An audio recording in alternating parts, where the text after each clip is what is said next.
You been on a call before? Hi, Alita. No, this is my first time. Thank you.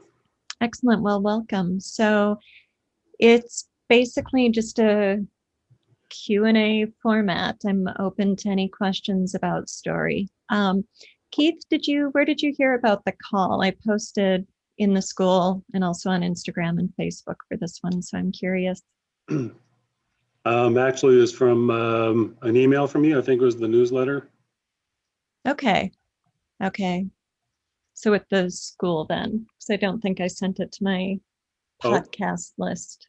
okay. So good. Good to know. Well, why don't we go ahead and start? Who wants to kick us off for the 2021?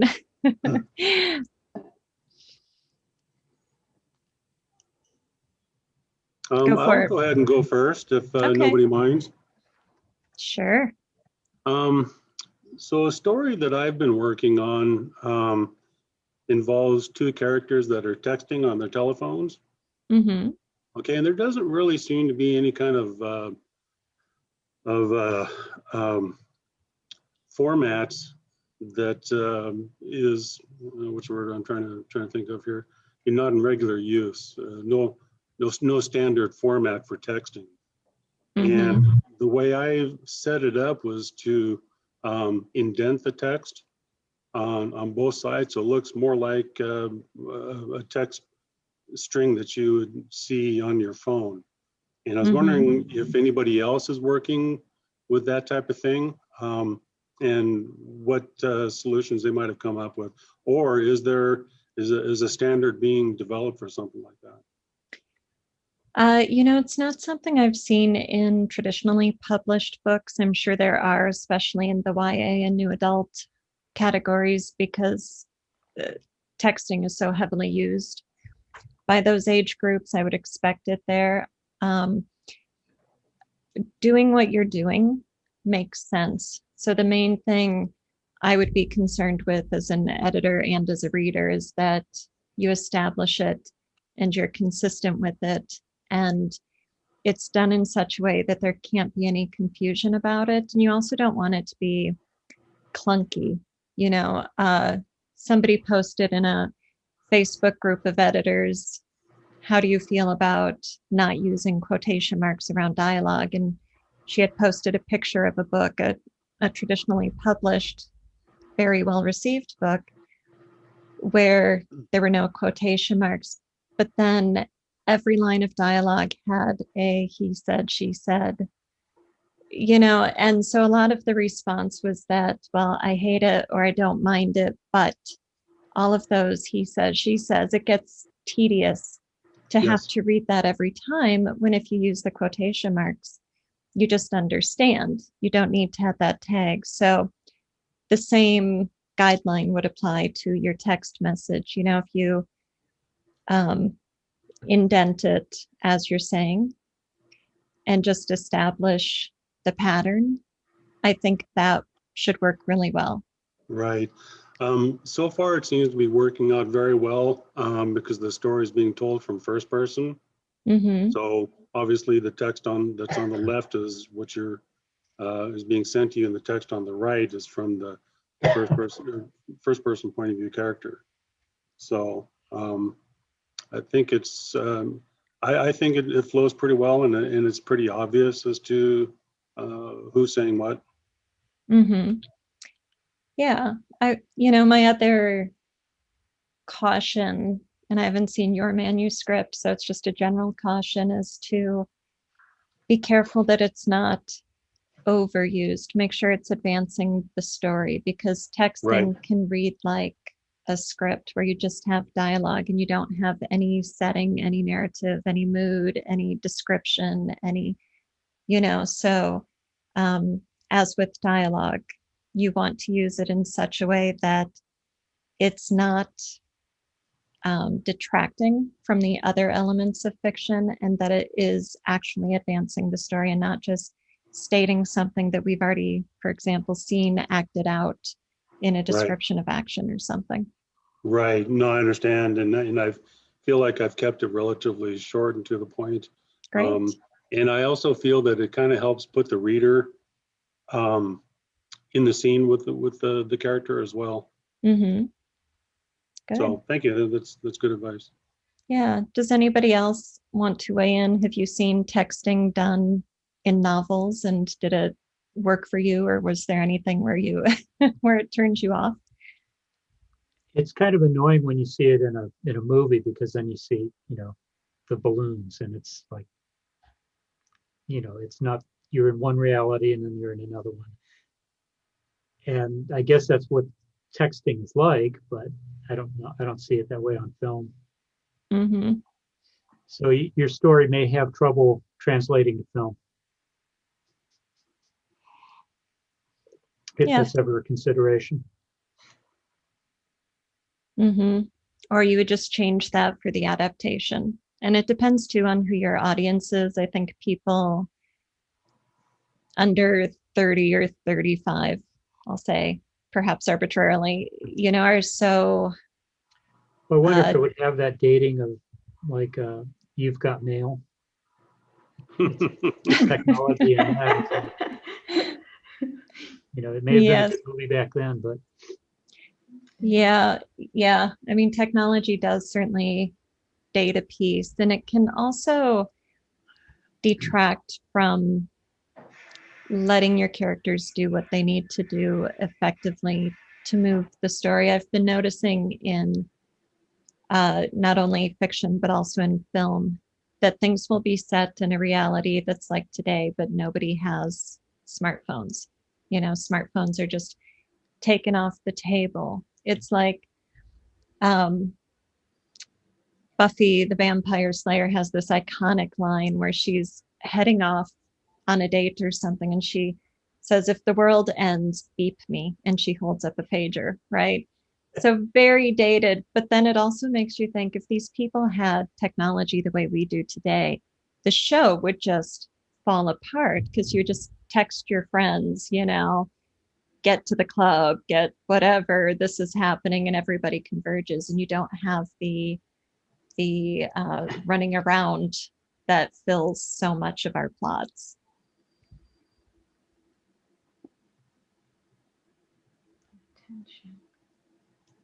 You look like you're thinking, Madeline. Well, I'm just thinking it's about tension, isn't it? Yes, absolutely. And some of the new technology could easily spoil, the tension that you're trying to build up. But I guess I just had a quick thought, but probably there are ways that the new technology could increase that tension.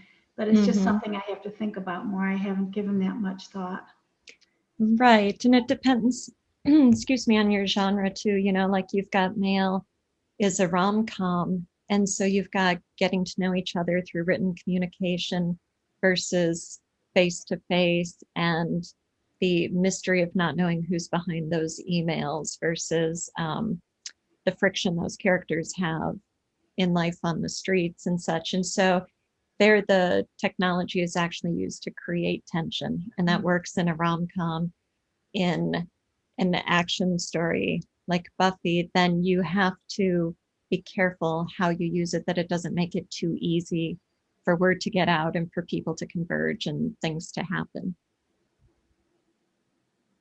Mm-hmm. Well, that brings us something. I have my protagonist is the victim of an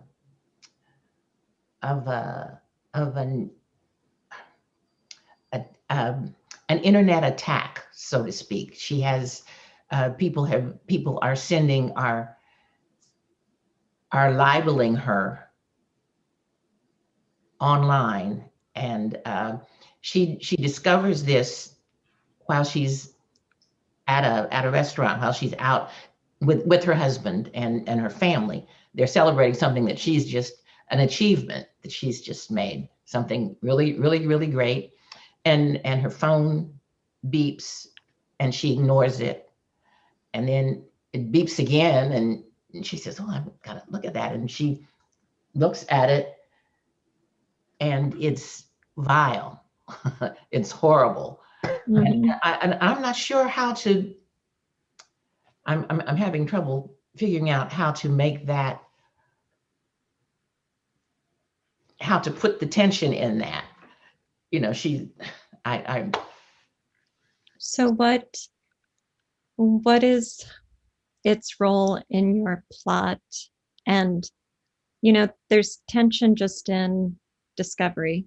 She's discovering something horrible, right? So whether you find that by finding the lipstick on your husband's shirt collar or seeing that somebody, posted a terrible photo of you on social media or something, or somebody hacked your account or whatever, the discovery has tension in it. So I don't know, expand on your question.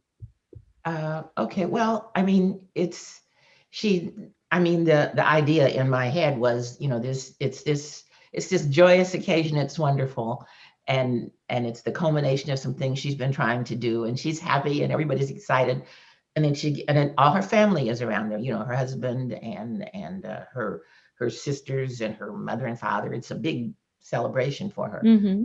And she gets this, I mean, it's vile, it's profane, it's,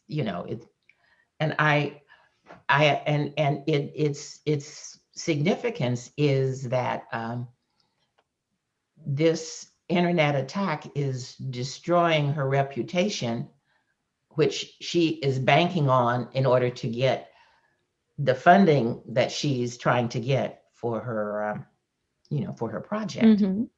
And so I just don't know the way to. I really have no idea how you react to something like that. Right. I think that's my problem. I mean, nothing like that has ever happened to me, and I don't know how I would react if I were out to dinner with my family, my straight-laced family, and somebody texted me a vile profanity-filled email with a picture. Mm-hmm. So let's walk through it. You've got to first look at how urgent is this? Is it something that she can close and come back to later and get through dinner? Or is it something like a ticking time bomb where if she doesn't respond to it right now, like it's like somebody says, I have this picture of you. If you don't do what I want, it's going over the internet in, 15 minutes or an hour or whatever, right? So how urgent is it? You need to factor that into your tension. Anytime there's a ticking clock, urgency, tension goes up. And then you've put her in a situation where now she has something to hide. So she probably sees it. Her face is going to react to it. Her family is going to ask her what's going on. She's got to make something up to cover up the truth of what she saw. And she's got to either make an excuse and get out of there or try to survive this dinner while she's distracted, while she's thinking about this email, while she's trying to figure out a coping strategy or her next steps, right? So everything is an action, reaction, cause and effect pairing. So action, she opens this email in that situation. What's her reaction? What is she going to do next? So if like her sister glanced over her shoulder and saw the picture, now she's got even more trouble. Okay. So right. So how can you, look at the circumstance you're building, the urgency of it, and how she needs to respond to it. Okay. Because my first reaction is, oh, she just goes, but that's crazy. Nobody would do that. I mean, she wouldn't be a very good protagonist if she's just going to go, oh my God, oh.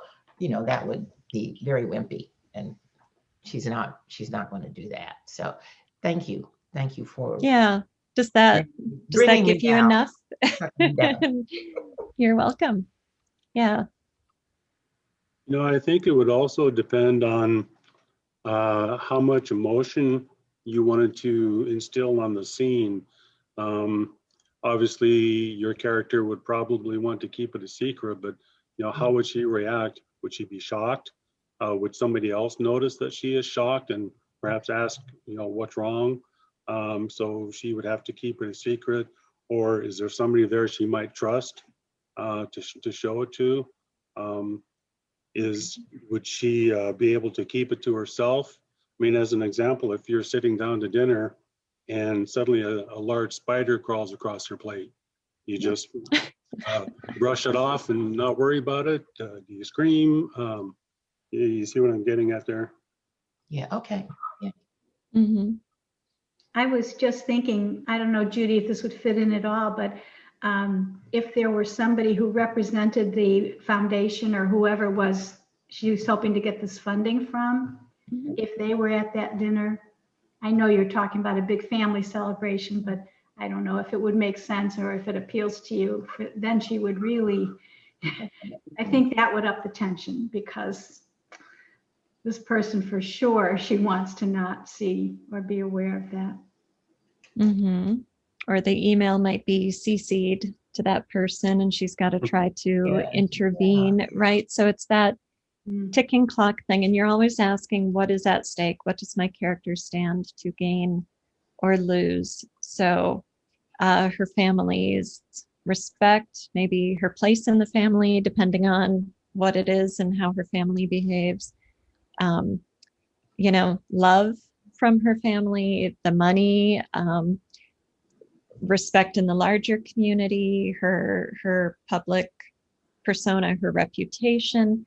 So the stakes are The stakes are pretty high. playing out on a lot of different levels, both personal and professional, and maybe even larger. With the internet, if somebody has something negative out there, it can affect your job prospects down the road. So it goes beyond even just this piece of funding, right? It could be her entire career going down the toilet, depending on what this email contains and what's really at stake for her. So yeah, just look at all of those elements. I just had one other thought, which is, would she have any reason, Judy, to suspect that somebody at that table is the sender of that? It's interesting. Yeah, Well, she didn't up to now, but that's an idea. I mean, that would up the tension too. I'm just thinking what things in my mind would up the tension. So. Yeah. Well, I mean, I already know I've already decided who's sending it, but I want some bad hearings. I want there to be some question, like, where is this coming from? And I hadn't really thought about anybody right there at the table being the person who's doing it. Thank you. Right. And her reaction to, if the party is a big celebration, so everybody is happy. Is this something where she's just going to gasp and be able to hide it? Or is she going to be grief stricken and move to tears, instantaneously when she sees that photo, or enraged, or so And it that depends on what the nature of the horribleness. Okay. Right. And so that can also increase your tension because you'll be juxtaposing that reaction with everything happening around her and the mood she was in the moment before she saw that picture. Right. So that will also affect your tension. Okay. Thank you. You're welcome.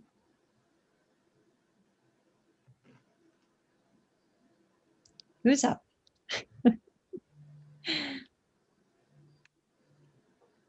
Well, I think the general kind of issue that I realize it keeps coming up is the idea of having a character arc so that you start out with this flawed person and then they change. And the difficulty in having readers bond with your character in some way, even though this flaw is kind of, off-putting. It would make you not want to bond with this person. And I participated recently in that workshop related to the emotional craft of writing. And for that, just for the fun of it, I played around with characters in something I haven't written anything about yet. And when the assignment was, I think the words he used was to write a cringeworthy moment. And I wrote a very cringeworthy moment. I mean, I cringed myself when I reread what the character did. And the reaction of my small group, of a couple of them, they were so upset. They wanted me to immediately right the situation by having someone who was not, so narrow-minded and all of that come in and correct this person or make them somehow pay for what they did. And clearly, if I'm having an arc, I'm not going to have that happen right then. Right. And, it's not that I think, well, I can't tolerate it when my readers are unhappy with my character, although it did throw me with my book that it is on Amazon, when some readers would say, I hated Colleen. And I think, you hated her. I mean, but didn't you see how she was struggling? Didn't you have any empathy? Yeah. I know Yeah. I can't, everybody reads things through the lens of their own experience, and I can't control it. But it feels to me, more than it ever did when I knew less about what I was doing, it feels to me a much greater challenge to figure out how to create that bonding. And without, I mean, I've been trying to make Lexi my what did I call her? My moderately gifted Right. web assistant who thinks she's a genius. I've been, Right. part of her arc is to humility. Mm-hmm. And here I am, thinking about those first 50 pages or those first 10 pages. And I'm trying to, it seems difficult to me to Right. figure out how to clearly communicate something like her arrogance, and at the same time create empathy in my readers. So even though I know, I mean, I've read your book on character, I know a lot of the kinds of things people say, but I'm really struggling with it. I feel like every I time. think you might be putting too much pressure on yourself, Madeline. You are writing about challenging subject matter, and you are brave enough to write characters that are not going to be a reader's darling. And I think that's commendable, and I think that's the way we make art, right? So if somebody hates Colleen, but they read the whole book, then that's a compliment, because your character moved them to a strong reaction. And there was enough power in your story and in the world you built, the situations, the rest of the characters, that they read all the way through. So they might say they hate Colleen as a shorthand for saying, I couldn't get behind her choices because I have such a strong gut reaction to the situation, which for anyone who doesn't know is sexual abuse in a family, right? So when you write about a subject like that, you can expect some people to just, go like this, just have that reaction to it, and they will judge Colleen, and they won't be able to empathize her because that's their personal stand on that topic. But if they have that stance and that reaction, and they read your whole book, that's high praise. That's actually high praise. Okay. So, look at like all of the popular stories and popular shows out right now that have characters who are not really likable. I just found a show on Amazon called Flack the other day. Anna Paquin is this PR woman, and you meet her and she's, running around. Oh, I think in the opening scene, she's giving CPR to a young male prostitute in a hotel room while her celebrity client is in the bathroom high on coke, freaking out, right? So right away, she's no Mary Poppins. She's got this questionable career, and the young man lives, and she pays him off to keep quiet and move on to the next scene. And a little bit later, she's with a client who she keeps rejecting his advances, and then they have sex. So you're like, okay, right? Definitely her moral compass is somewhere. And then she goes home and she's got a live-in boyfriend, and they're trying to have a baby together. And you're just like, oh, right, okay. And yet she's interesting. The storyline is interesting. We also know, before we meet the live-in boyfriend who wants to have a baby with her, that she and her sister had a horrible mother who committed suicide a year before, right? So you're like, oh, she's super flawed. She's morally questionable. She has this job that, might be reprehensible. But we have sympathy because she loves her sister, and they lost their mother a year ago, and their mother was horrible. Oh, and look, here's even more to her flaws. She's got this great man at home, and she just cheated on him.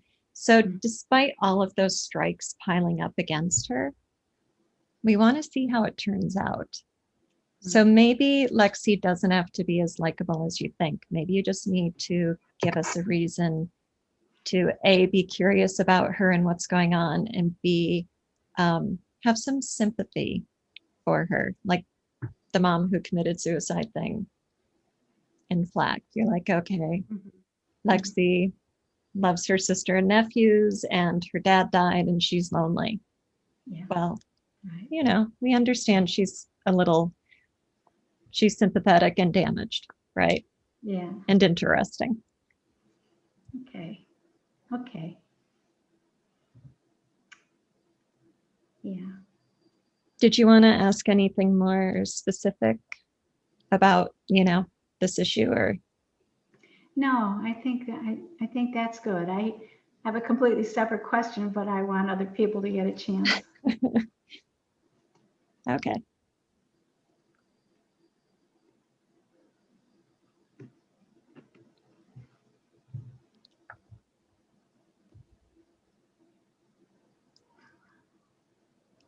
You're on mute. Muted. Yeah.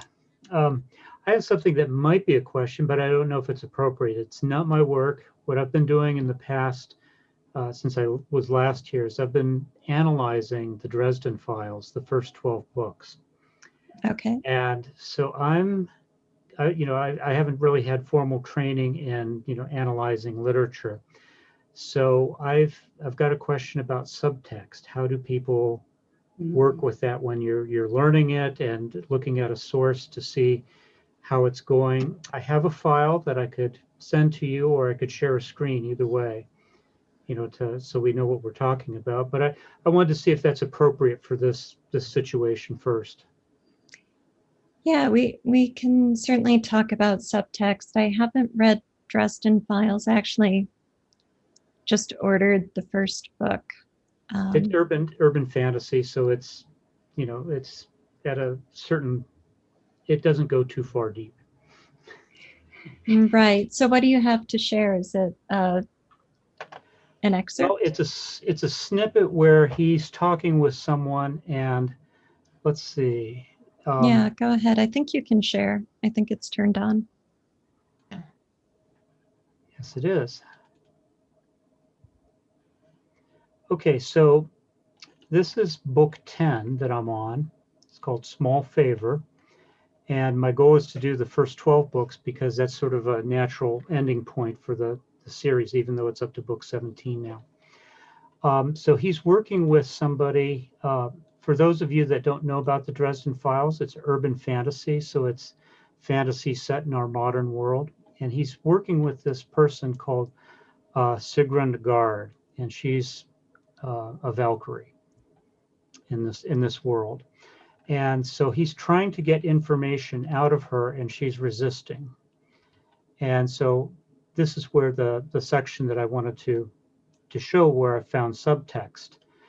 And in addition to subtext, I'm also getting other things like cultural references, which is part of this genre. So there's just different things. And this is this is the first example of subtext that I've found where I could see that they're not talking about something, but they're playing another game in between. They're doing a little fencing routine on the side. So I'll just let you take a look and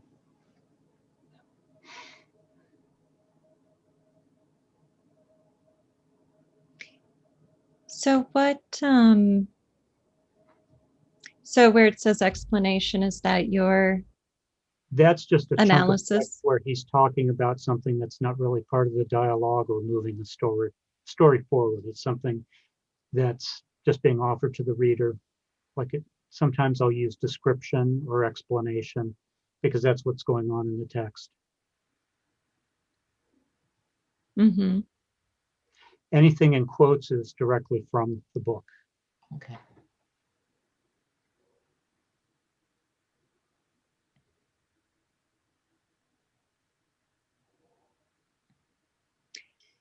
So where it says, Guard let out a quick snort of laughter, then winced, clutching at her stomach with both hands.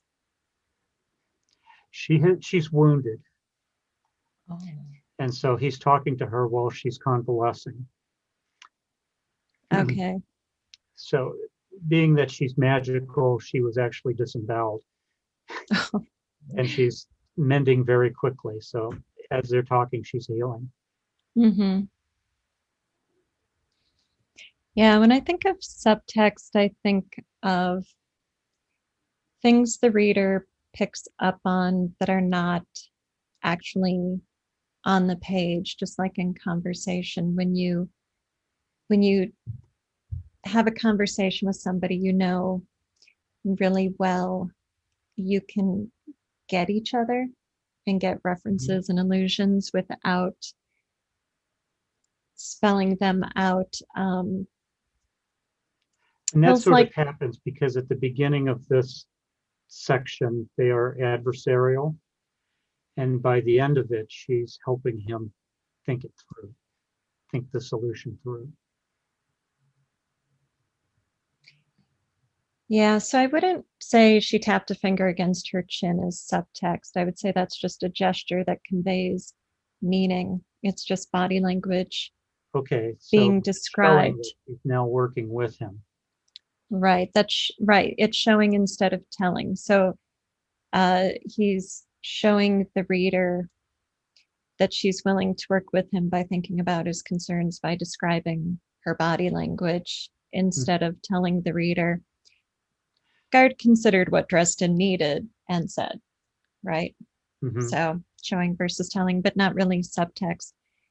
Hemingway's Hills Like White Elephants is always cited as a classic example of subtext because the couple in that story are waiting for a train at a little cafe somewhere, somewhere very arid, Spain or Morocco or somewhere. And they're talking about what to do and what it would be like if they make one choice versus another, but they never say what that choice is.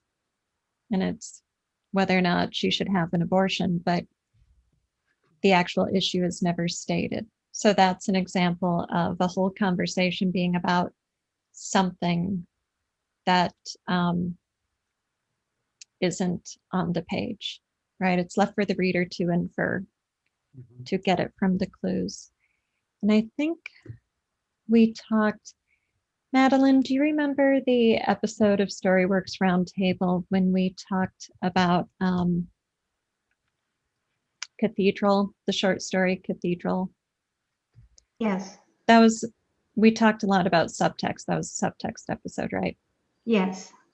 Thank you. I'm glad. I have so many things in my head. Sometimes I Yeah. need somebody to confirm I'm not going to misdirect. So there's an episode of Storyworks Roundtable where I actually brought the short story Cathedral to the podcast, and we read an excerpt and we analyzed it and talked a lot about subtext. So that's Raymond Carver's Story Cathedral. So that would be a good resource for getting more into subtext. And then there's also a Grey Wolf Press book, The Art of Subtext. It's thin, it's by Charles Baxter. So that is another good resource. It's one of those intangibles that can be like, you know it when you see it, but it's kind of hard to describe, at least without a solid example in front Sure. of you. Yeah, and so that's sort of what I'm seeing is that all of a sudden, like around book 9 and book 10, he's starting to use this. And I'm just wondering if that's because it took him 10 years to write 10 books. And so he's a much better author now. And he's starting to add, do more sophisticated things like this. Mm-hmm. Probably. Yeah.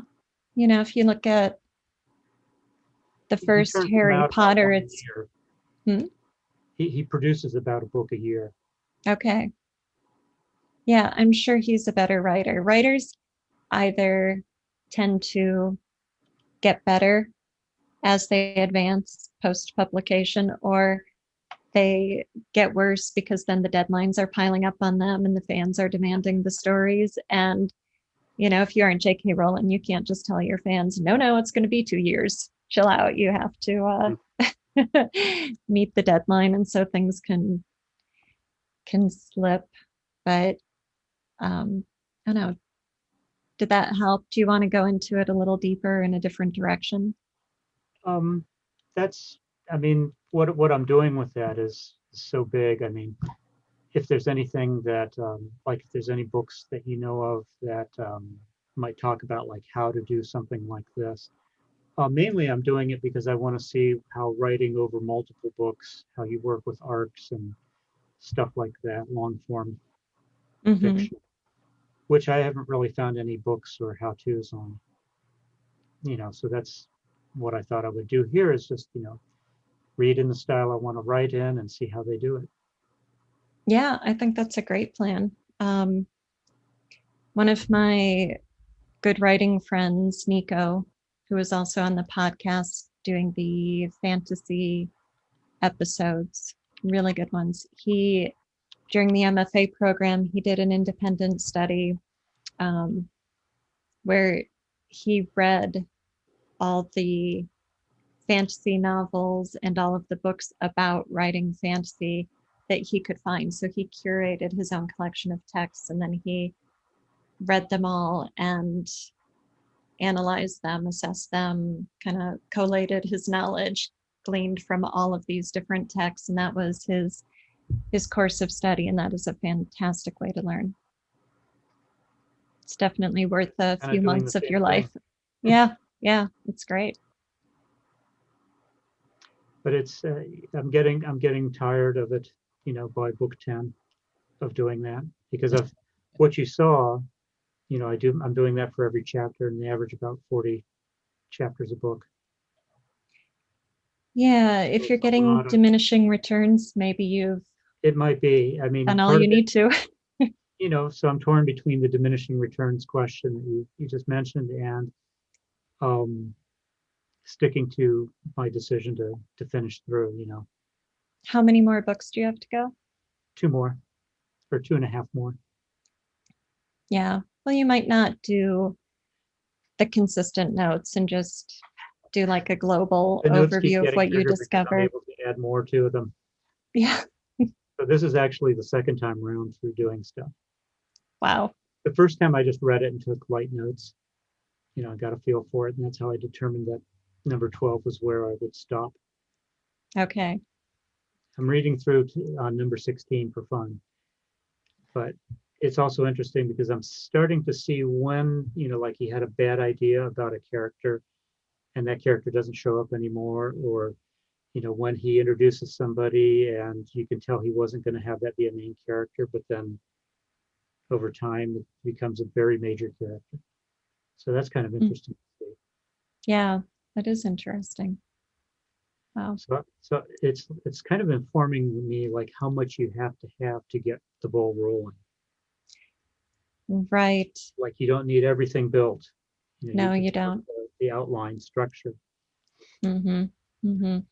Yeah, and you might start with when I work with clients who want to work on a series, I advise having a series arc through at least 3 books, because everything, you're going to be planting seeds in book 1 that might not bloom until book 2 or 3, or you might have ideas in book 3 and you need to fit something in book 1. So you might not want to, storyboard 16 books. That Mhm.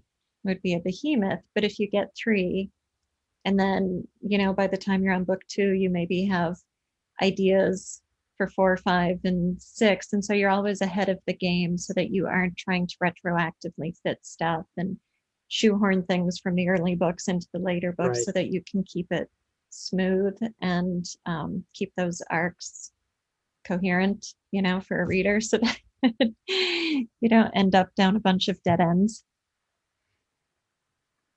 Yeah, that makes a lot of sense. Mm-hmm.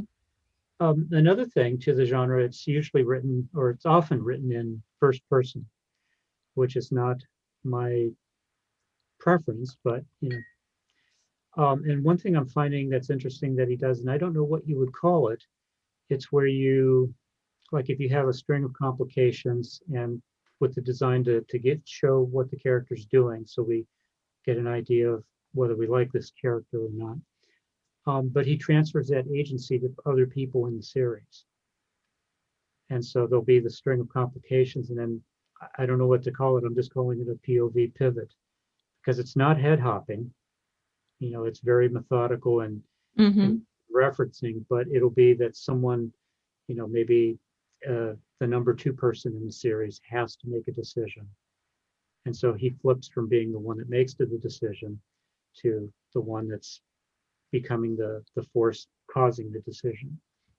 So does he actually change the point of view, or does he just give that other character, the decision The power? agency is transferred, Okay, but not point of view. not points of view.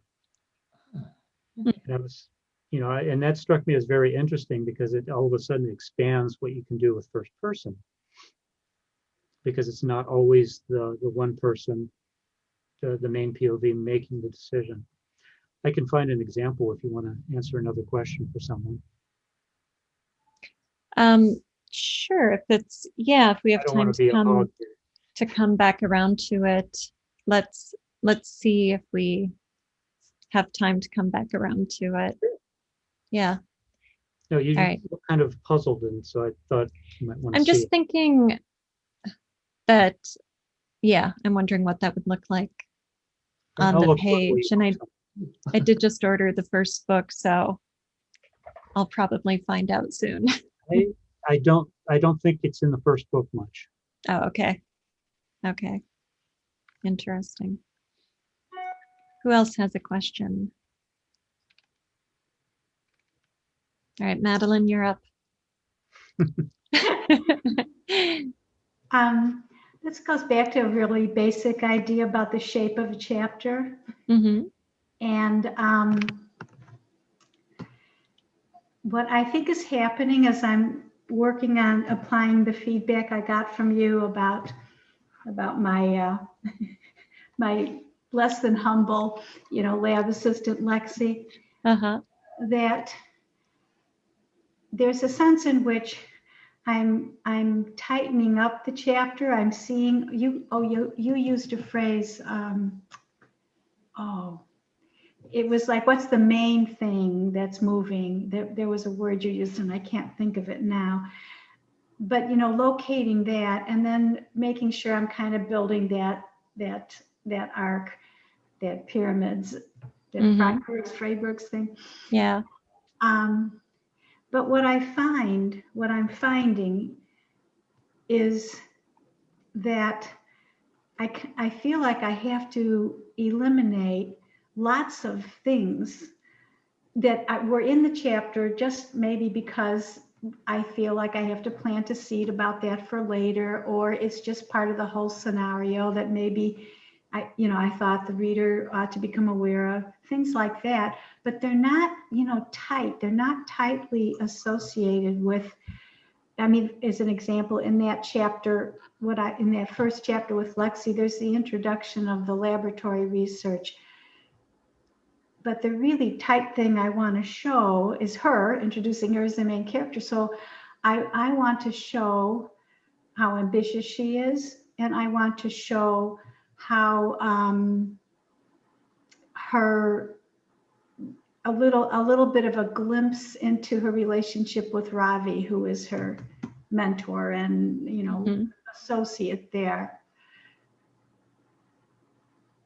And because I'm doing almost all of that through how she relates to the young woman who's the test subject in that experiment, I have her ending up spending much kind of more detailed time with that young woman and letting all of that, her interactions with that woman, try to reflect, you know, along with her thoughts and all that, try to reflect these elements that I think are the main ones. But that young woman never appears again in the book. You know, I started wondering if it's going to seem like I'm misleading the reader into thinking this person is going to be very important because I'm spending so much time with her in the introductory chapter. So that's just a specific example, but I guess the real question is, once I've identified that main theme or whatever we want to call it, I don't have a sense of how to judge what other, it feels better to eliminate a lot of other stuff and make it tighter. So then is it just a matter, I got to just sort of sit there and figure out, I'm afraid I'm going to start sticking things into other chapters just because they're needed. Or maybe there's something I'm missing here about how to think about all that. So what is the question if the research subject is too prevalent in the first chapter, or? That's what I wonder. If it's going to make it seem like she ought to become at least a supporting character, and she doesn't. She disappears after that. I think it's fine that she disappears so long as the way you write it makes her relationship to Lexi clear. We don't expect research subjects to have relationships with the researcher outside of the lab, and we don't expect to see them again. She might turn up again as a research subject in that same situation, repeated, but in an escalation of it, you know. And in your opening pages, you know, which we'll deal with in the course, right. You're creating your hook. So it's meeting Lexi and it's establishing a source of dramatic tension that will pique the reader's curiosity, right? That will get the reader to keep reading. So that might be as simple as Lexi turning up the shock in that experiment and seeing the woman's pain increase, right? You might show her getting a shock at a base level and then show Lexi turning it up. And then we learn something about Lexi. Right. And the woman getting this shock that is significant enough to make the reader pull back a little, cringe a little, right? And then what else is in the chapter? How much of it has to be with or around that research subject? Are you talking about the debriefing where Lexi has the recorder in her lab coat? Yes, the debriefing and recording that debriefing and being kind of being manipulative in the way she gets that young woman to sign up for phase 2 of the study. That's the end of the chapter. Well, not quite, but a little bit of an interaction with Ravi where we see how she's depending on this recording to somehow prove to everyone how very smart she is. So that's, I guess the part of it is, you know, the close third point of view, which I really prefer to write in. And it seems to me that just takes more time. That just means that, I mean, and not my time, you know, that I have to have, it goes more slowly when I'm using that point of view to show, well, the subtext really in a Mhm. sense of what Lexi is doing. I never state that she's being especially manipulative of this young woman. But anyway, I don't know, maybe this will, the course that you have coming up about the first 50 pages and all of that. Initially I thought, well, I'll use that for this other book that I have in mind because I've already written the first 50 pages of this book. But as I'm trying to revise now, things that seemed simpler when I knew less keep seeming more complicated. So I guess I can say that. Maybe we can go back to someone else if we have a little bit. Yeah. Well, I would just say while you're assessing this opening, ask yourself if anything in chapter 1 could be broken off and go into chapter 2 or 3, right? Because your opening is really about piquing the reader's interest Okay. and getting the reader to say, yes, I'm going to read this story. I'm going to buy this book if it's the free sample, or I'm standing in a bookstore reading the first page, or yeah, I want to read this now versus putting it down and picking something else off my shelf, right? It's an enticement. Right. And so you don't need to give us everything that you want that to show necessarily, right? You might be able to parcel it out a little bit more. So maybe the opening chapter is a single scene of her in the lab controlling the shock. Maybe she shocks this woman and you establish that Lexi is really pushing the boundaries there. The woman being shocked thinks it's another research subject, doesn't know it's Lexi. And then you show Lexi walking her out and being all like, smiles and friendly, and wasn't that great, right? And cut there. So then we get a sense of Lexi is also two-faced. She's able to go smile at this woman and shake her hand and wish her a nice day after shocking the heck out of her. Yeah, that's Right? helpful too, because it's in the next chapter could be her dinner with her family, and that's where we have empathy for her, and that's where we see her fragility and her all of the uncertainty under her somewhat obnoxious, Right. Okay. Yeah, and like the I'll tape get more thought. recorder manipulation piece might come in chapter 3, and the Robbie stuff might come in chapter 3 as Yeah. well, right? So you might be able to Yeah. have a stronger opening in chapter 1 if you take a couple of those elements and move them down. Okay, thank you. Sure. All right. Anyone else have a question? Keith or Judith? This is kind of a little off topic, but one thing I've kind of always been curious about is what are the advantages or disadvantages of using a pen name instead of your real name? Well,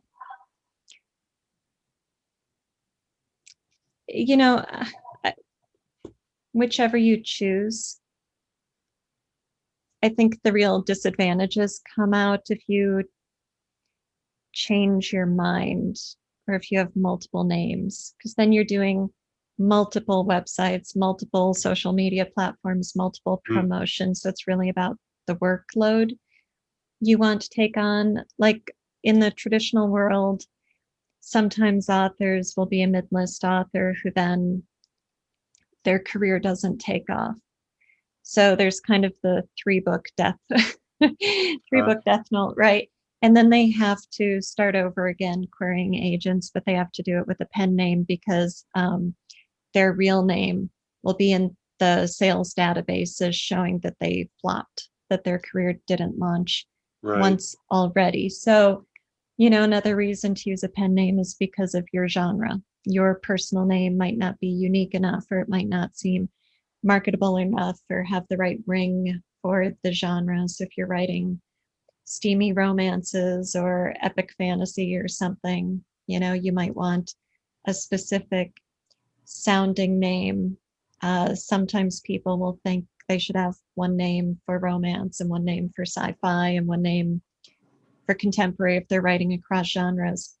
But I think that advice is really, or that thought has really fallen by the wayside as indies have, discovered the trials and tribulations of marketing themselves and managing themselves. And also readers have gotten more used to seeing writers going cross genres. So then it's more about letting your readers know that you do multiple genres and styling your covers, styling, the color scheme or the way things look in your sub brands of your author brand, so that it's very clear. So nobody who loves your romance picks up your sci-fi and then is mad because they invested in the wrong thing, right? So you just Right.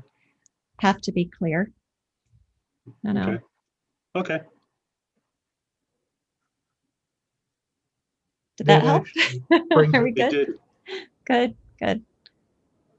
I was going to say that actually brings up a question I have. If you look at my name, Luis Roncagliolo, I actually have a cousin that has published with my name. Oh no. Oh. Right. And it's not a he lives in another country. He's Venezuelan and he currently lives in Mexico City.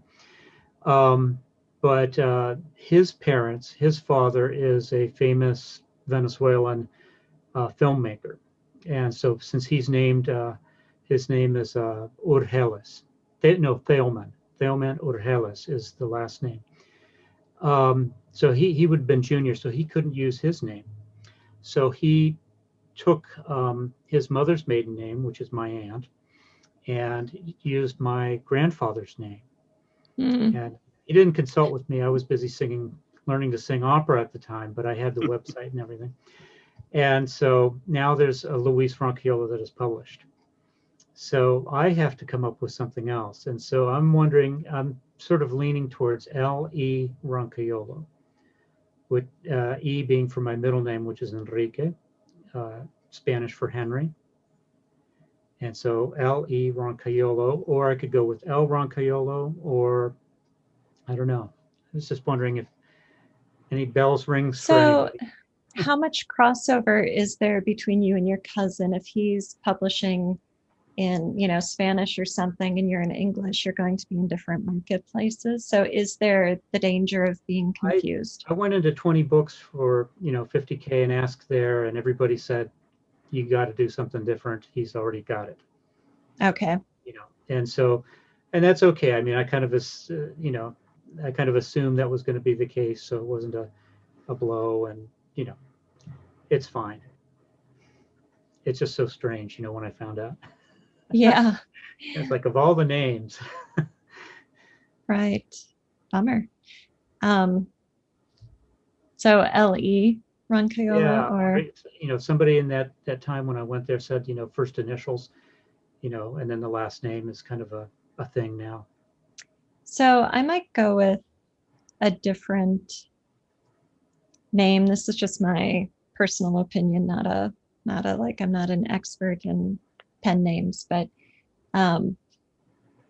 if your cousin is Luis Roncagliolo and you're L.E. Roncagliolo, I might think it's like, oh, it's the same person writing across genres. It's that thing that we were just talking about or Right. something. And I that's might not. because he's writing in a similar thing.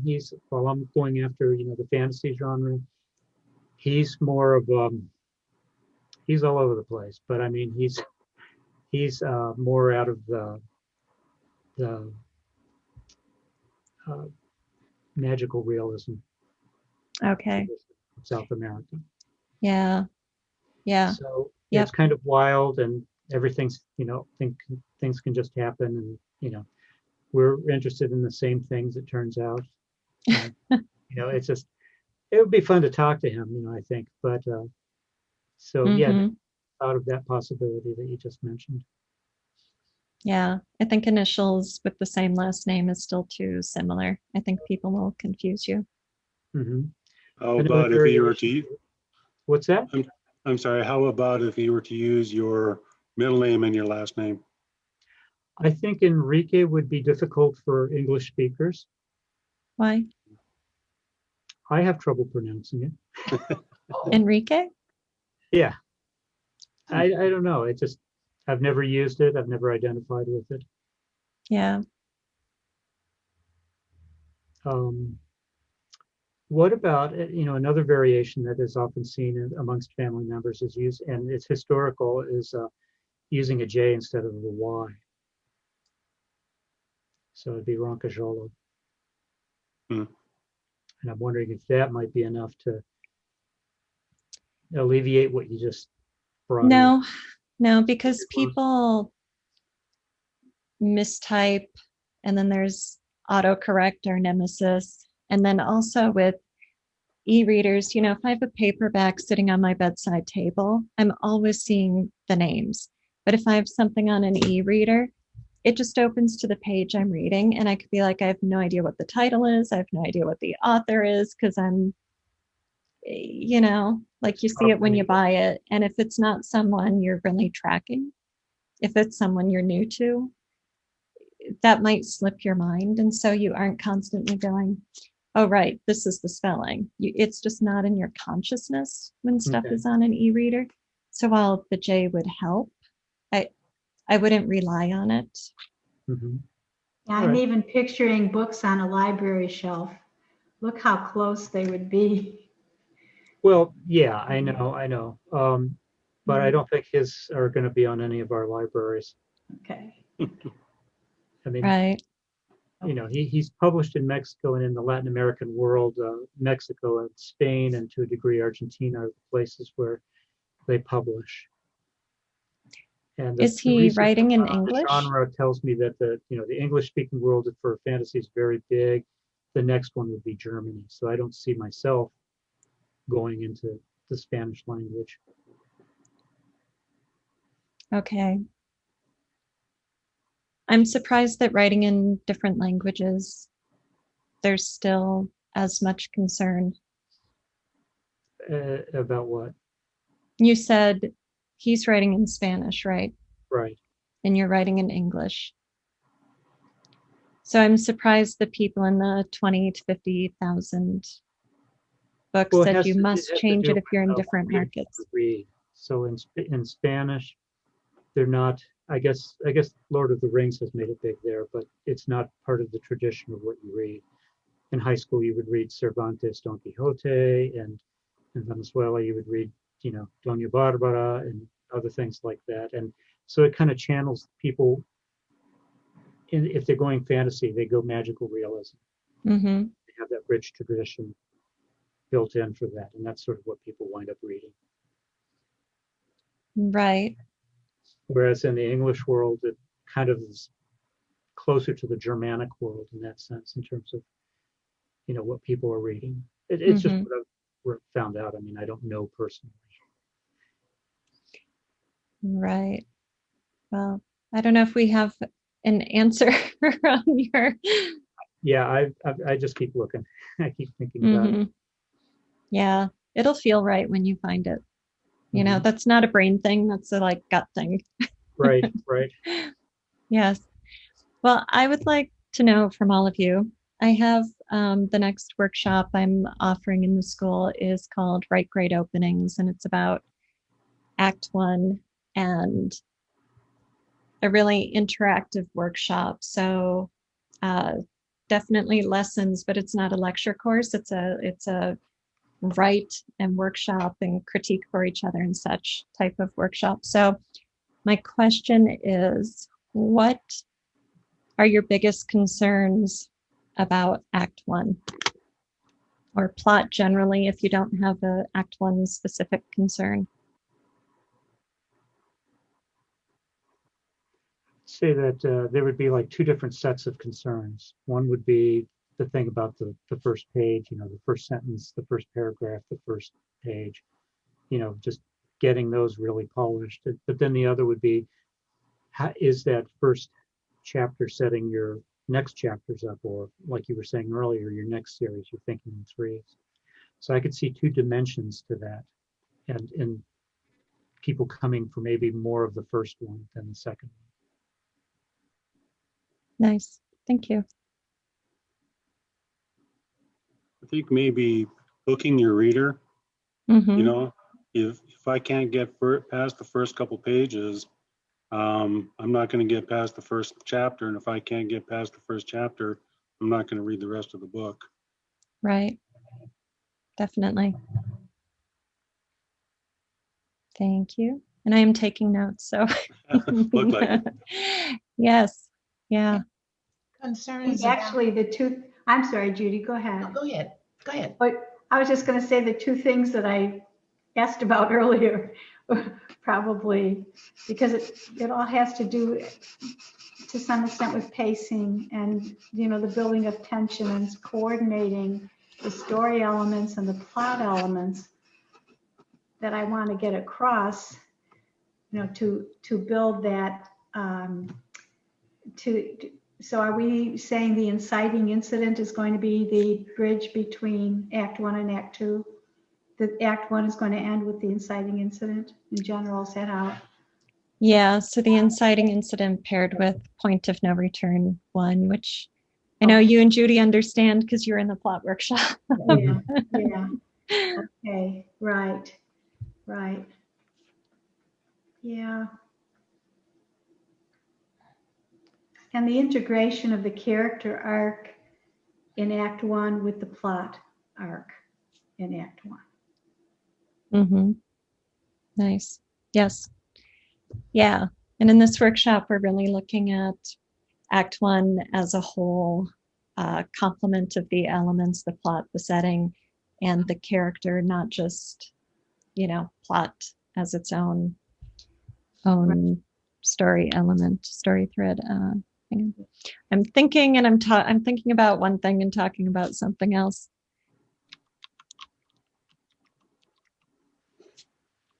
All right, Judy, how about you?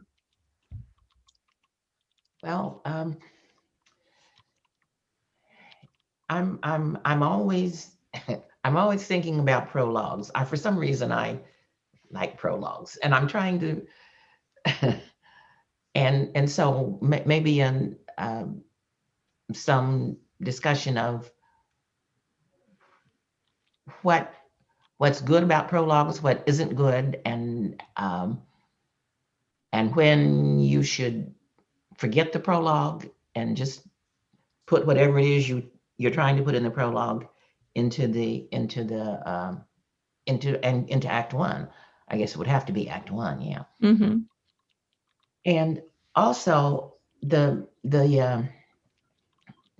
my current work in progress, I think I mentioned this before, it has more than one, not protagonist, but the protagonist, it has a protagonist who is the most important, but it has a couple of other people who are very important in their relationship to the protagonist, and how to handle that without in Act 1, without detracting from the protagonist and interest in her and her character arc. Mm-hmm. And how you bring in these other people have character arcs too. They're like mini arcs. They're not overarching, and they interact, and their arcs sort of interact with the protagonist's arc. And I don't know. That's right. Yeah, that's a great subject. I'm reading a book now that has it has a prologue, and it has two main characters, and the one of the main characters is introduced at the end of the prologue, and then they sort of alternate chapters as they go through, and one main character is fascinating, and the other character is bleh. I mean, she's okay, but I'm not really interested in her. There's too much detail. It's the one character is fascinating. The other character is interesting, but you sort of want to skip over her chapters to get back to the main character. Mm-hmm. And I don't want that sort of thing to happen. And I don't know how to do it well. I think I'm doing a good job of it, but who the heck knows? When you're dealing with your own stuff, you don't know. Mm-hmm. I don't. So yeah. Yeah, so much of that depends on the individual story, characters, and then the goals you have for the arcs as well. Okay. Yes, but that's a great thing to get into in the workshop is how do you introduce primary supporting characters and their concerns without detracting from the protagonist. Judy's comments triggered one other thing in me, which is I like my protagonist to be a complex character. Mm-hmm. Usually I see her as having at least 3 arcs in 3 different areas. And I have begun to wonder in doing this revision work if that's maybe a problem. That maybe she probably actually has sort of some arcs in, or at least the arcs are related. For example, there's a humility arc, but part of that is that she is going to come to appreciate that logical deductive thinking and the kinds of thinking that give you academic success are not necessarily superior to things like emotional intelligence. So it's part of her humility arc, but I'm starting to think that maybe that's what's goofing me up too, is that some of this feels doesn't have that tight fit in the chapter because I'm trying to at that dimension of her arc. So how to decide, I guess, how to decide how much complexity it might be too much, or how much, simplicity maybe makes the character too boring, Yeah. Right. That would be helpful to me to think about in some way. Yeah. Yeah, that's a good question. Madeline, go back to my character book in the chapter on flaws. So, Yeah. if you think of Lexi's fatal flaw, that is the driver behind everything else. And then that fatal flaw can manifest as a lot of different flaws that are symptoms of it. So Right. what it sounded like when you're just describing this issue again is that you're seeing these different manifestations of her fatal flaw as separate arcs, but they're really the different manifestations of one Right. thing. I have the example of the attorney whose fatal flaw is that he thinks he has to be the hero who puts all the bad guys away. It's a kind of hubris. But Right. because he can't really be that person and handle that, he turns into a workaholic who drinks too much, who doesn't spend enough time for his family. So you get a subplot at the office where he's upsetting all of his coworkers, and you get a subplot at home where his wife is ready to leave him, and you get a subplot with alcohol ruining his professionalism, right? But those are all just manifestations Right. of the one flaw that's going to actually drive the one character arc. Right. So if you reframe it, to think about it, I'll have to, as I'm going through this, I remember a long time ago reading an interesting essay on the word revision and saying, put re with a dash vision. Yep. Actually having a new vision. And it's exciting, and it's also confusing and making me say, well, wait a minute, what about this? What about that? So I just have a lot of work to do and thinking to do, but that's helpful. It's a helpful reminder about the fatal flaw. Yeah. Thank you. Thanks everybody here today. It's been good to talk. Yeah, it really has been. And thank you for your questions for my Okay. When does that workshop begin? March 2nd. So it's 6 weeks. There are 5 Tuesdays in March and then the first Tuesday in April. So March 2nd through April 6th, I believe, are the dates.